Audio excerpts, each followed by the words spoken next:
Il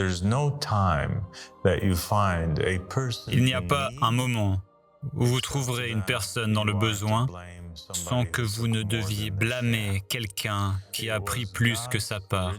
L'intention originelle de Dieu était de fournir une subsistance égale à toutes ses créatures, toutes.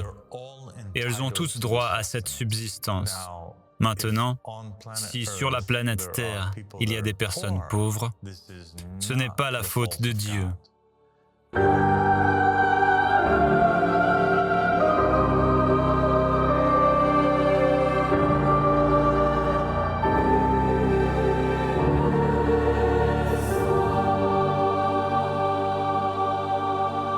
أعوذ بالله من الشيطان اللعين الرجيم بسم الله الرحمن الرحيم اللهم صل على محمد وآل محمد الإمام والمهديين وسلم تسليما. Assalamu alaikum wa rahmatullahi wa barakatuh, ma chère sœur et disciple Runa. Wa alaykoum salam, Père.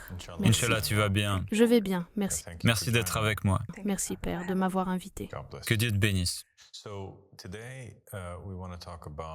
Aujourd'hui, nous voulons parler d'un sujet très important.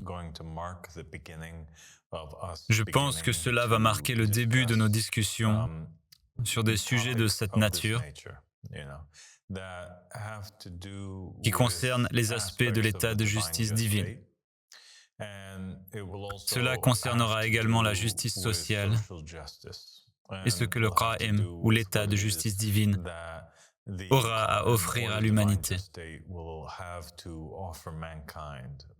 mettant en évidence essentiellement les différences entre nos idéaux, nos vertus, les vertus de Mohammed et de la famille de Mohammed, des prophètes et des messagers, et ces soi-disant vertus que la société moderne valorise aujourd'hui. Or, le prince des croyants, alayhi salam, a fait une déclaration, et je pense que c'est une déclaration très importante, une déclaration cruciale, une déclaration qui dépeint une image très significative. C'est une déclaration que des peintres pourraient peindre et en faire une œuvre incroyable. Il, alayhi salam, a dit « Si la pauvreté était un homme, je l'aurais tué ». C'est extrêmement important. C'est une déclaration très sérieuse et puissante. Si la pauvreté était un homme, je l'aurais assassiné, je l'aurais tué. Alors que pouvons-nous extraire de cette déclaration? Nous pouvons déduire de cette déclaration que l'imam Ali alayhi salam est le messager de Dieu. Si l'imam Ali alayhi salam représente les caractéristiques et les attributs divins de Dieu, s'il est un imam désigné divinement, qui est une manifestation de Dieu dans la création, alors la pauvreté aurait été son ennemi. Cela signifie que la pauvreté est l'ennemi de toute l'humanité et que la pauvreté est une manifestation du mal. Nous pouvons également comprendre que Amir al-Mu'minin, Ali ibn Abi Talib alayhi salam, soulignait le fait que la pauvreté doit être éradiquée à tout prix et que s'il en avait eu la capacité, si la pauvreté s'était manifestée sous la forme d'un homme, il aurait été de son devoir divin et d'un décret divin d'assassiner la pauvreté. Donc, c'est la priorité numéro 1 avant de résoudre tout autre problème? Eh bien, si ce n'est pas la priorité numéro 1, c'est l'une des principales priorités pour l'humanité. Et cette idée d'éliminer la pauvreté, nous la retrouvons comme l'un des aspects fondamentaux de l'état de justice divine. Chaque fois que nous en parlons ou que les Ahl al-Bayt alayhimus salam ont parlé du Mahdi ou du Qa'im, et de ses actes qu'il accomplira, vous trouverez toujours des narrations qui disent quelque chose dans ce sens. Il viendra un calife qui distribuera l'argent sans le compter. Ainsi, à travers ces narrations sur l'imam al-Mahdi alayhi salam, nous avons cette image du Mahdi alayhi salam avançant, distribuant l'argent, soulageant la souffrance de l'orphelin, la souffrance de la veuve. Il y a des narrations qui disent que dans l'état même de justice divine, un frère croyant placera sa main dans la poche de son frère croyant ou de sa sœur croyante et que les gens iront chercher quelqu'un à qui donner leur aumône et qu'ils ne trouveront personne, à tel point que ce problème sera entièrement résolu parce qu'il viendra remplir la terre d'équité, d'égalité et de justice. Et l'égalité et l'équité précèdent toujours la justice. Et elle est aussi une manifestation préalable à l'avènement même de la justice. Lorsque les gens pensent à la justice, ils se disent « D'accord, maintenant tout le monde est traité de manière égale et équitable. » Mais lorsque nous regardons l'extrémisme dans la position des Ahl al-Bayt alayhimus salam, en particulier la position de Amir al-Mu'minin Ali ibn Abi Talib alayhi salam, dans cette narration ou ce hadith sur la pauvreté, nous constatons que les autres prophètes et messagers, et même les autres religions, étaient également très extrêmes dans leur position contre la pauvreté et contre les riches, qui sont ceux qui accumulent les biens et les richesses. Vous avez par exemple le Saint-Coran, et il y est mentionné très clairement dans un verset de la sourate At-Tawbah. Il y est dit que ceux qui amassent l'or et l'argent et ne les dépensent pas dans le sentier d'Allah subiront un châtiment douloureux. Ok? Dans ce verset, juste là, Allah subhanahu wa ta'ala est en quelque sorte en train de condamner ces personnes qui épargnent de l'or et de l'argent au lieu de les dépenser. Donc, l'idée même d'accumuler des richesses alors qu'il y a d'autres personnes dans le besoin, car dépenser dans le sentier d'Allah signifie dépenser pour sa création, n'est-ce pas? Pour ces créatures. Et nous avons parlé dans les épisodes précédents de cette magnifique narration dans laquelle, au jour du jugement, Dieu sera là et interrogera son servant. Il lui demandera « Pourquoi ne m'as-tu pas nourri lorsque j'avais faim ?» Et le serviteur dira « Que veux-tu dire ? Comment le Seigneur des mondes, qui est riche, comment peut-il avoir faim ou être dans le besoin ?» Et alors Dieu lui rappellera qu'il avait un frère ou une sœur ou quelqu'un, une personne pauvre qui avait besoin d'un repas ou de quelque chose et que le croyant n'a pas réussi à lui donner son droit. Et Allah subhanahu wa ta'ala assimile dans le Saint-Coran et dans les narrations le fait de dépenser dans son sentier au fait de dépenser pour sa création ou en faveur de ses créatures. Le prophète Mohammed sallallahu alayhi wa alayhi a déclaré à plusieurs reprises que la raison pour laquelle il existe des pauvres, la raison pour laquelle la pauvreté est apparue, c'est à cause des riches. Il déclare dans une narration, « Il n'y a pas un moment où vous trouvez une personne dans le besoin sans que vous ne deviez blâmer quelqu'un qui a pris plus que sa part. » Ainsi, dans ces paroles du prophète Mohammed sallallahu alayhi wa alayhi, il explique très clairement que l'intention originelle de Dieu était de fournir une subsistance égale ou équitable à toutes ces créatures, à toutes. Elles ont toutes droit à cette subsistance. Maintenant, si sur la planète Terre, il y a des pauvres personnes, ce n'est pas la faute de Dieu. Dieu avait déjà fourni cette subsistance. Alors quel est le problème? À qui est la faute?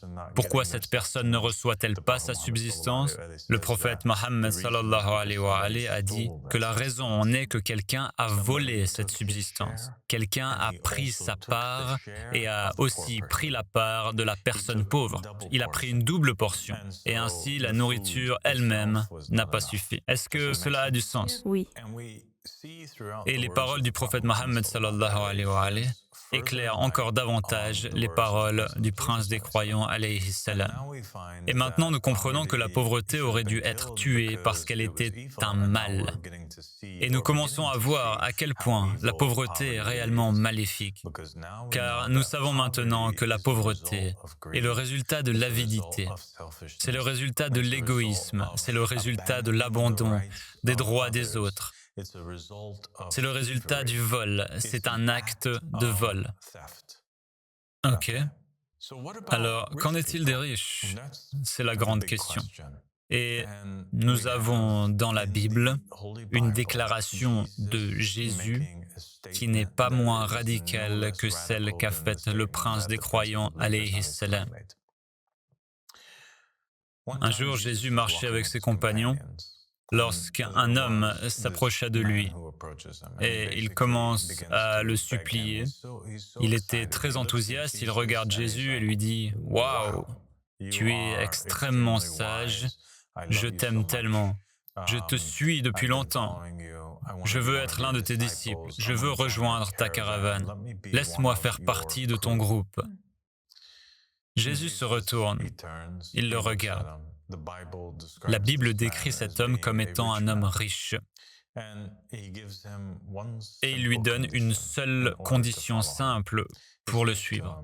Il lui dit « Va, vends tous tes biens, distribue-les aux pauvres, puis viens et suis-moi. » Ainsi Jésus posa cette condition, une condition sans laquelle cet homme ne pourrait pas rejoindre la caravane de Jésus. Maintenant, en comprenant ce que le prophète Mohammed sallallahu alayhi wa sallam a dit, et en prenant en compte les paroles de Jésus, nous comprenons que ce que Jésus ordonnait à cet homme riche de faire, c'était de rendre aux pauvres les biens qu'il leur avait injustement pris et volés.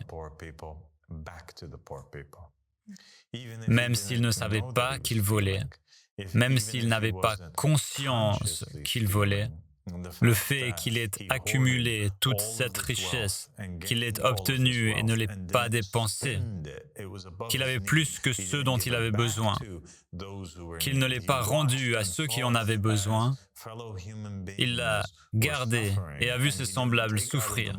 Et il n'a pas pris de cet argent qui restait simplement dans sa chambre ou dans son coffre pour le rendre aux gens. C'était un péché, car Dieu ne lui avait jamais donné cette richesse pour lui-même. Il ne la lui avait confiée que comme un moyen pour qu'elle atteigne ceux pour qui elle était destinée. Et ces personnes sont ses frères et sœurs, ses compagnons croyants, les pauvres, ses semblables, les êtres humains vivant sur cette planète. Mais la narration, les paroles et la position de Jésus deviennent encore plus sombres, vraiment. Et c'est une encore plus mauvaise nouvelle pour l'homme riche, car cela ne s'arrête pas là. Si cela s'était arrêté là, il aurait peut-être eu de la place pour spéculer en se disant « D'accord, peut-être que tu ne peux pas juste être parmi les plus proches, ou peut-être que tu ne peux juste pas être dans le degré le plus élevé, ou peut-être que tu ne peux pas être comme les disciples si tu es riche, mais tu peux quand même entrer au paradis. » Et je pense que c'est la façon de penser dominante et la croyance que la plupart des croyants vivant en Occident adoptent.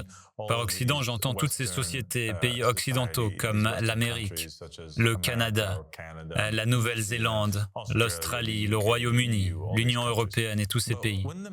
Mais lorsque l'homme trouve cela trop difficile à faire et il s'éloigne, Jésus dit à ses compagnons, « En vérité, je vous le dis, il est plus difficile pour un homme riche d'entrer dans le royaume des cieux que pour un chameau de passer par le chat d'une aiguille. Et quiconque a déjà tenu une aiguille à coudre, et a regardé son chat, qui n'est assez grand que pour y faire passer un fil, imaginez un chameau y entrer est tout simplement absurde. Toute personne ayant un minimum d'intellect ou une once d'intelligence vous dirait qu'il est impossible pour un chameau de passer par le chat d'une aiguille. Et donc, ce que Jésus dit, c'est qu'il est impossible pour quiconque est riche d'entrer au paradis. Il n'y a pas de riche qui entre au paradis. C'est une impossibilité. Le jour où vous verrez un chameau passer avec succès par le chat d'une aiguille, alors allez dire à Dieu ou mettez vos espoirs en Dieu qu'un riche puisse entrer au paradis. Et cela signifie que les riches sont l'ennemi. Les riches sont les mécréants. Les riches sont les ennemis des messagers, les ennemis des prophètes, les ennemis des imams, les ennemis de la société et les ennemis de l'humanité en général. Cette idée est encore confirmée dans le judaïsme à plusieurs endroits, et en particulier dans l'une des lois qui existent dans le Lévitique. Vous trouverez que Dieu avait ordonné aux Juifs, parce qu'il y avait tellement de lois qui régissaient différents aspects de la vie. Alors cette loi particulière régissait l'aspect de l'agriculture, et elle stipule essentiellement que si un agriculteur cultivait une parcelle de terre, donc imaginez un agriculteur, il va et il plante des tomates dans le sol, il plante des pommes de terre, il plante n'importe quoi. Au moment de la récolte, il n'a pas le droit de récolter toute la production. Il doit laisser une certaine quantité de la récolte dans le sol. Ok. Et la raison en est que cela doit être pour les pauvres ou pour toute personne de passage qui est dans le besoin. Waouh, c'est magnifique. N'est-ce pas? Parce qu'ils peuvent même y aller eux-mêmes et prendre ce dont ils ont besoin. Ils peuvent y aller eux-mêmes et prendre. Ils n'ont pas besoin d'aller là-bas de demander la permission, non. C'est un droit qu'ils ont. Cela n'appartient même pas à l'agriculteur. Et s'il ne le fait pas, alors le reste de la récolte qu'il a prise serait considéré comme un gain illégal. Waouh, c'est... Ok. C'est bien différent du communisme. Ce n'est pas là où l'État prend toutes les richesses et les distribue, mais plutôt c'est cette idée que Dieu essaye d'enseigner au fil du temps, depuis l'époque de Moïse jusqu'à l'époque de Jésus, jusqu'à l'époque de Mohammed et de la famille de Mohammed. Cette idée que l'humanité a l'obligation de prendre soin les uns des autres par elle-même, sans être forcé de le faire par un État ou une entité particulière, mais elles doivent le faire elles-mêmes. C'est un peu comme cette croyance africaine qui dit « Je suis heureux parce que nous sommes heureux. Je suis rempli parce que nous sommes remplis. » Que l'individu ne peut atteindre le bonheur, le confort, la justice et l'équité, à moins que toute la société et tous leurs voisins atteignent également le même niveau de confort. Alors, Amir al-Mu'minin Ali ibn Abi Talib alayhi salam a dit « Si la pauvreté était un homme, je l'aurais tué.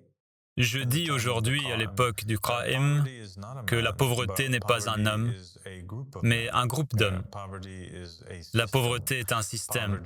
La pauvreté est une croyance qui doit être éliminée afin que la prospérité et le confort soient établis pour toute l'humanité. Il y a un rapport qui a été publié par une organisation non gouvernementale au Royaume-Uni et il a essentiellement conclu que si vous prenez 95% de la population mondiale et que vous les mettez d'un côté, et si vous prenez 1% des personnes les plus riches de la planète et que vous les mettez de l'autre côté, alors c'est 1% des êtres humains sur Terre possèdent plus que 95% de tous les êtres humains. Est-ce que vous pouvez imaginer cela? C'est une injustice incroyable si les prophètes et les messagers disaient la vérité. Donc tu ne peux pas avoir les deux. Tu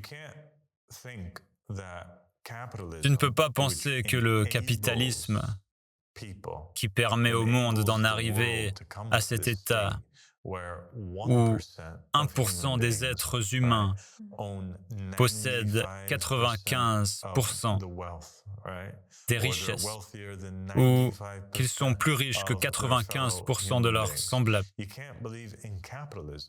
Tu ne peux pas croire que le capitalisme soit une bonne chose et une chose juste. Et en même temps, croire en le prince des croyants Ali ibn Abi Talib ou croire en Mohammed, croire en Allah subhanahu wa ta'ala, croire en Jésus, croire en Moïse et croire en le Dieu du judaïsme, du christianisme ou de l'islam. C'est une impossibilité.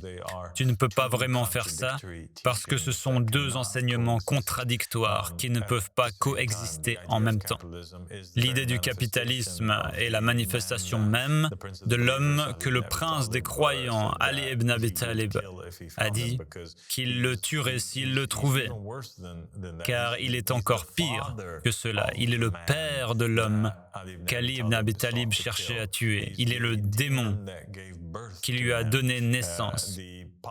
La pauvreté n'est que la progéniture ou la graine de ce démon appelé capitalisme qui a créé tant d'injustices dans le monde. Le capitalisme nous enseigne que la concurrence est saine et qu'elle nous aide dans notre nature à performer, ou que nous avons besoin de cet incitatif de compétition entre nous pour travailler plus dur ou travailler tout court. Mais toi, tu dis clairement que l'être humain a un désir naturel de travailler, de prospérer, et que la civilisation a une définition différente. Et ce n'est pas la concurrence, évidemment.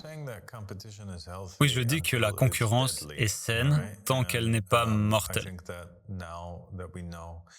Et je pense qu'à présent, nous savons que c'est un fait bien connu et la réalité est même pire que ça. Officiellement, on dit que 25 000 personnes meurent chaque jour de la faim. Ce sont des gens que Dieu a créés, qu'il a placés sur la planète et qu'il a pourvus, selon Mohammed et la famille de Mohammed, ainsi que les prophètes et les messagers, de leur subsistance. L'idée avec Dieu, c'est quoi? Ce que l'enseignement dit essentiellement, c'est que si Dieu crée un être humain, il a la responsabilité de fournir la subsistance pour cet être humain. Et Dieu dit qu'il fournit bien la subsistance à cet être humain. Et si tu regardes la nature même de toi-même, tu peux voir que ce fait est très clair. C'est un fait prouvable. Tu as des écosystèmes dans la mer, dans l'air, dans les jungles, dans les forêts, dans le désert, sur la terre. Chaque créature créée par Dieu peut trouver sa subsistance sans travailler de 9h à 17h. L'ours cueille simplement les baies qui poussent sur les arbres et les mange, n'est-ce pas? Les fourmis et les insectes au sol trouvent les restes laissés par l'humanité et vont les ramasser pour les manger. Et la même chose est vraie pour les abeilles. Et elles vont simplement vers les fleurs et prennent le pollen ou le nectar des fleurs pour produire du miel ou autre. Ce qui est étonnant, c'est que c'est uniquement l'humanité qui est le seul mammifère sur la planète à avoir cette idéologie selon laquelle il faut travailler et offrir quelque chose en échange de son pain quotidien. Et si tu ne le fais pas, ou si tu n'as pas la chance de trouver un travail ou de pratiquer un métier qui te permettra de gagner ton pain quotidien, alors c'est acceptable que tu meurs, n'est-ce pas? C'est le consensus général auquel l'humanité adhère aujourd'hui. Pourquoi? Parce que tous les gouvernements du monde permettent que chaque jour, 25 000 personnes meurent de faim et de malnutrition. Donc si les gens acceptent cela, si les gouvernements acceptent cela, cela signifie qu'ils croient que cela est acceptable, que ce fait est véritable, n'est-ce pas? Il n'y a aucune excuse pour cela, car les ressources sur Terre sont suffisantes pour éliminer cela et y remédier. Si tu as des gens sur la planète qui vivent en gros avec $1 par jour, peux-tu imaginer cela? Et tu as d'autres qui deviennent milliardaires et trillionnaires. Elon Musk, par exemple, il est sur le point de devenir le premier trillionnaire au monde. Peux-tu imaginer cela? $1 trillion, alors qu'il y a d'autres personnes qui vivent avec $1 par jour et qui n'ont pas accès aux soins de santé ni aux nécessités de base, nourriture, eau ou des choses comme cela. Dieu dit que c'est le droit de tous les êtres humains, simplement en raison de leur création, juste parce qu'ils ont été créés. Juste parce qu'ils existent, ils ont automatiquement droit à leur pain quotidien. Si tu prenais la totalité de l'argent généré sur toute la planète chaque jour et que tu le redistribuais également parmi tous les êtres humains, tu donnerais à chaque être humain environ $35 par jour. Et cela serait largement suffisant pour tous les êtres humains sur la planète. Peux-tu imaginer cela? Et c'est pour chaque personne. Donc, si tu as une famille, si tu as un mari et 4 enfants, cela fait 35 fois 6. C'est bien plus que suffisant pour nourrir ces individus. $35 par personne. Tu pourrais aller le matin manger chez McDonald's, aller à Pizza Hut pour le déjeuner, préparer un grand repas pour le dîner. Et tu aurais encore de l'argent pour économiser ou pour dépenser pour ce que tu as besoin. C'est un état catastrophique dans lequel l'humanité se trouve aujourd'hui. Mais il est accepté. Oui, j'ai entendu dire qu'Elon Musk est un adepte d'une nouvelle philosophie, quelque chose qu'on appelle le long-termisme. Ils disent que les riches doivent entasser des richesses parce qu'ils planifient l'avenir lointain de l'humanité pour inverser la situation. Mais tout cela est essentiellement un mensonge parce que le système est tellement bien réglé. Quand les gens se convertissent, par exemple à l'islam, on leur présente toujours ces arguments que Dieu a tout ajusté de manière fine, dans tout l'univers, et que si tu rapprochais un peu le soleil, il ne serait plus possible de vivre sur Terre. J'ai donc cru que c'était vrai quand je suis devenue religieuse, mais je vois à travers ton explication que cela est vrai non seulement dans le royaume animal, mais aussi dans le royaume humain. Et si tout le monde suivait simplement sa sorte de force naturelle pour faire quelque chose, ou chercher cette subsistance sans trop travailler, il y aurait assez de subsistance pour que tout le monde en bénéficie et qu'il y ait de la prospérité. Oui, donc voilà ce que je dis. Ce que je dis aussi, c'est que je suis un croyant. Je crois en Allah subhanahu wa ta'ala, le Dieu du judaïsme, du christianisme et de l'islam. Ce Dieu, je crois en lui. Je crois aussi en le prophète Mohammed et sa famille. J'accepte Jésus-Christ comme le Messie promis. Je crois en lui, je l'accepte, je l'aime, je cherche sa guidance.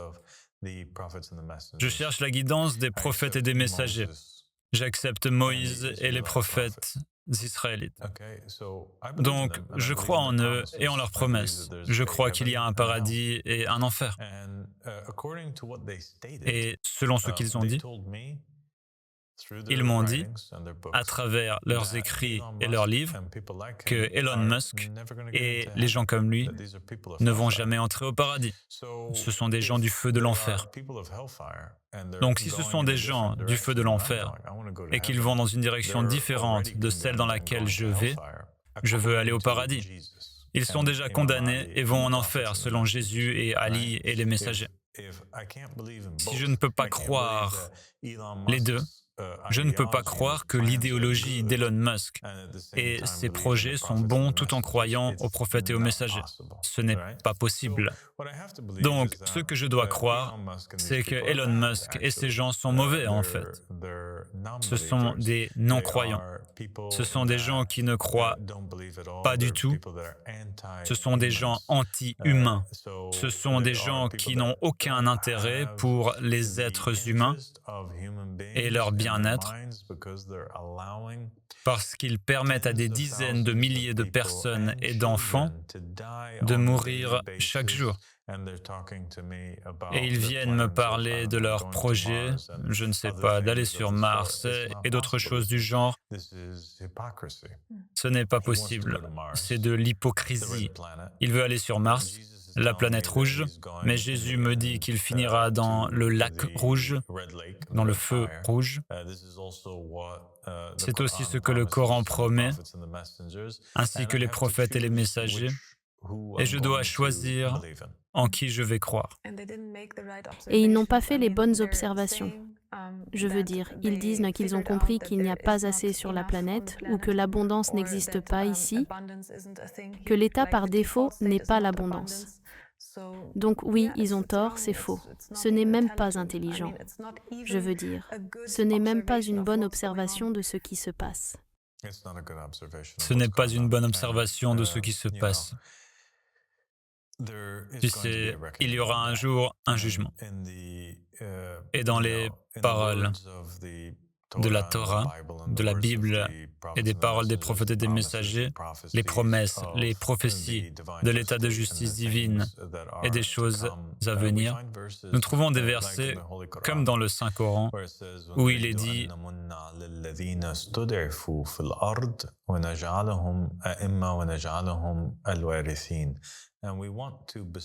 et nous voulons accorder notre grâce et nos bénédictions à ceux qui ont été opprimés et rendus faibles sur la terre. Et nous souhaitons en faire des imams et nous souhaitons en faire les héritiers.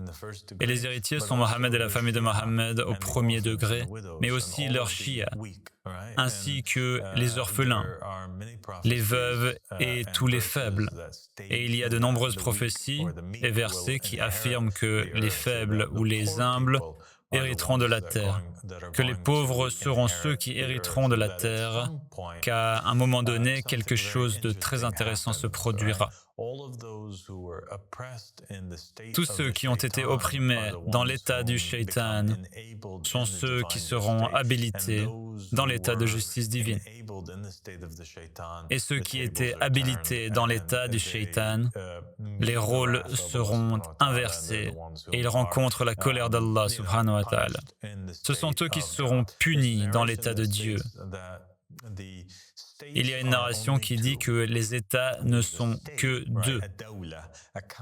Il y a un État, un pays, un gouvernement de Dieu et il y a un gouvernement du diable. Le gouvernement de Dieu n'est toujours pas en place. Il n'est pas encore réalisé. Le gouvernement de Dieu est celui dans lequel le dirigeant est nommé par Allah subhanahu wa ta'ala. Dans ce gouvernement, Et dans cet état, les pauvres sont habilités. Et la narration dit que ces pauvres, bien qu'ils aient vécu dans l'état du shaitan, n'ont rien reçu. Et quiconque obtient quelque chose dans l'état du shaitan n'a pas de part dans le gouvernement d'Allah subhanahu wa ta'ala, où cela lui est retiré autant qu'il en a profité. Ainsi, si c'est l'état du shaitan ou l'état du diable maintenant, alors toutes les personnes qui jouissent de cet état sont en réalité, effectivement, des diables. Ce sont les dirigeants oppresseurs et tyrans actuels. Et ce sont aussi tous ces hommes d'affaires qui ont réussi ou élites qui aiment contrôler le monde. En d'autres termes, si je devais croire à la narration des Ahl al-Bayt alayhimus salam, alors je peux identifier cette élite des 1% qui possèdent plus que 95% de la richesse humaine. Je peux les identifier et dire avec une conscience très claire que ces individus sont des diables. Ce sont les enfants d'Iblis lui-même qu'il a nommés et en raison de leur dévouement envers lui, il les a habilités sur la terre. Et c'est pourquoi vous constaterez que la plupart d'entre eux sont même des non-croyants.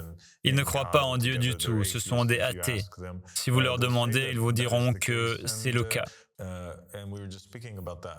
Et nous parlions justement de cela, comment dans la Bhagavad Gita, Krishna et Arjuna ont cette discussion et que les non-croyants en un Dieu, ceux qui croient que les choses sont simplement venues à exister naturellement, que le monde s'est créé lui-même, pour ainsi dire, ces personnes sont en réalité des diables, comme identifiés dans la Bhagavad Gita par Krishna. Maintenant, cela ne signifie pas qu'il n'y a pas de bonnes personnes qui grandissent dans le soi-disant palais de Pharaon et qui finissent par renoncer à leur richesse pour soutenir le Jésus de leur époque, ou pour soutenir le Qa'im, ou pour soutenir le messager des temps de la fin. Bien sûr, cette porte leur est ouverte, comme elle l'était au temps de Jésus. Lorsque l'homme riche est venu à lui, Jésus ne lui a pas fermé la porte en disant « tu es condamné ». Il lui a simplement dit « si tu veux monter à bord de ce navire, si tu veux être avec moi, mon peuple sont les pauvres. Si tu veux être avec moi, alors tu dois être avec mon peuple. Tu dois leur rendre leurs droits, tu dois libérer mon peuple, tu dois rendre les biens de mon peuple, leur restituer ce qui leur appartient. » Et l'élite est terrifiée par une révolution des affamés. On constate qu'au fil des jours, de plus en plus de hashtags apparaissent, de plus en plus de cris, de plus en plus de slogans sont brandis, de pancartes affichant « Mange les riches ». Et les gens deviennent de plus en plus mécontents et insatisfaits face à la centralisation des richesses entre les mains de quelques-uns. Et c'est une chose très dangereuse que nous observons actuellement, car ces élites fortunées sont prêtes à dépenser des milliards, des centaines de milliards de dollars dans le développement de technologies comme l'intelligence artificielle et les robots. Et ils veulent placer ces robots fonctionnant avec une intelligence artificielle dans des positions de gouvernance à des postes qui élimineraient le besoin de la main-d'œuvre humaine. Ils sont en train de remplacer les êtres humains. Nous entrons ainsi dans un monde très sombre, un monde à la Matrix, un monde à la Terminator, où l'on voit littéralement la réalité imitant l'art et l'art imitant la réalité. Où nous avons les fils du diable qui permettent à des dizaines de milliers d'enfants de mourir chaque jour, et ils préfèrent dépenser leur argent de manière à assurer leur contrôle sur les masses, de sorte que les pauvres ne puissent jamais se révolter et reprendre les richesses et les biens qui leur ont été ordonnés comme étant leurs droits par Dieu Tout-Puissant, selon les Écritures, mais qui leur ont été volés par un groupe d'élites qui ne représente pas plus de 1% de la population humaine Peux-tu imaginer que ces personnes qui ont réfléchi et envisagé à la possibilité d'éliminer des populations entières et qui ont été responsables de génocides de masse, je veux dire, même si tu regardes qui finançait Hitler, toi qui es allemande, qui finançait Hitler? Ce sont les banques qui finançaient Hitler. Ce sont les riches qui finançaient Hitler. Ainsi, si tu crois que Hitler était mauvais et que tu crois que le génocide était mauvais, qui étaient ceux qui le finançaient et dans quel but cela servait-il? C'est un groupe représentant 1% de la population qui est prêt à éliminer 95% de la population afin de pouvoir continuer à vivre au même niveau qu'aujourd'hui. Ce sont eux qui sont responsables du financement de chaque guerre. Ce 1%, s'ils étaient retirés, s'ils n'étaient pas habilités de la manière dont ils le sont aujourd'hui, 95% de la planète vivrait dans une grande prospérité. En fait, toute la planète serait un état de prospérité, à condition qu'elle suive quelqu'un qui a réellement été ordonné par Dieu et qui a les intérêts de l'humanité à cœur. Oui, subhanallah. Les gens ont une idée fausse du bonheur ou de la manière d'être heureux. Ils pensent que cela vient en accumulant des richesses ou en opprimant les autres. Et c'est vraiment une mauvaise compréhension de ce que devrait être l'état naturel de la planète. Car Dieu voulait que tout le monde soit heureux. Et c'est quelque chose de simple en réalité, comme tu le dis, Père, que la pauvreté soit éliminée ou que les besoins des gens soient comblés. Il suffit de vivre ensemble en paix et cela suffit pour être heureux. Et après cela, il n'y a plus rien à poursuivre. Oui, Elon Musk devrait savoir cela. Nous allons faire un épisode entier sur le bonheur un jour. Mais en résumé, je vais te dire ceci. Le véritable bonheur est atteint lorsque les autres sont heureux. Nous trouvons le bonheur. Les êtres humains sont créés de telle manière que nous devenons vraiment heureux que lorsque nous voyons les autres heureux. Apporter du bonheur aux autres et œuvrer pour eux est la véritable source du bonheur humain. Si les êtres humains étaient sortis du labyrinthe dans lequel ils ont été placés, s'ils étaient retirés de la roue du cobaye où les élites les ont enfermés, les forçant à constamment courir et concentrer toute leur énergie, leurs pensées et leur attention sur le pain quotidien et les besoins de leur subsistance qu'ils doivent assurer jour après jour, si ces besoins leur étaient fournis, s'ils recevaient simplement ces $35 par personne et par jour, s'ils avaient leurs 3 repas, leurs vêtements, si chacun d'eux avait une maison où vivre, s'ils n'étaient plus préoccupés, si l'argent ne devenait rien de plus qu'un simple morceau de papier pour eux, si l'or et l'argent perdaient leur valeur, alors l'être humain resterait peut-être insatisfait et malheureux, mais il serait confortable et il aurait désormais la capacité de chercher le bonheur. Et il ne le trouverait qu'en œuvrant pour les autres. Ainsi, dans l'état de justice divine, l'être humain, ayant tous ses besoins fondamentaux pris en charge, commencerait à vouloir servir l'humanité. Une nouvelle monnaie émergerait alors, une nouvelle monnaie basée sur le service, la réalisation, un sentiment de fierté et de satisfaction. Ce serait le nouvel or et le nouvel argent que les gens désireraient. Chacun d'entre eux rivaliserait, non dans l'accumulation des richesses, mais dans les vertus. Ils se concurrenceraient dans l'établissement de choses et la création de choses qui aideraient davantage l'humanité à atteindre ses objectifs collectifs de prospérité sur la planète. Tu nous as enseigné, Père, que chacun possède un don accordé par Dieu, quel qu'il soit. Et je me demandais comment il était possible qu'une personne trouve un travail parfaitement adapté à elle, et qu'il était possible que des métiers que je n'aimerais pas du tout plaisent en réalité à une autre personne. Et c'est ce que je trouve dans ton mini-état de justice divine, pas si petit en réalité à l'échelle globale. J'ai découvert qu'il y a toujours quelqu'un qui aime le travail qu'il fait et qui excelle dedans.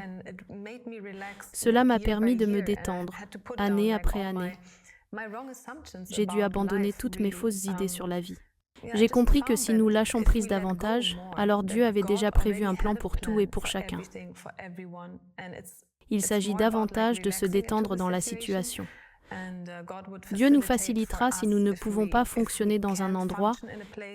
Il nous mettra dans un endroit où nous pouvons fonctionner. Ce n'est pas si compliqué. Avec toi, rien n'est difficile ou complexe. Alors que d'autres dirigeants enseignent à la société que la guider est une tâche extrêmement ardue et qu'on ne peut y parvenir qu'en forçant continuellement les gens à agir contre leur volonté pour un bien supérieur. Mais ici, je n'ai pas trouvé cela vrai. Oui, je pense que tu peux voir, à travers l'exemple de notre communauté ici, que la réalité dans laquelle nous vivons prouve exactement ce que tu viens de dire.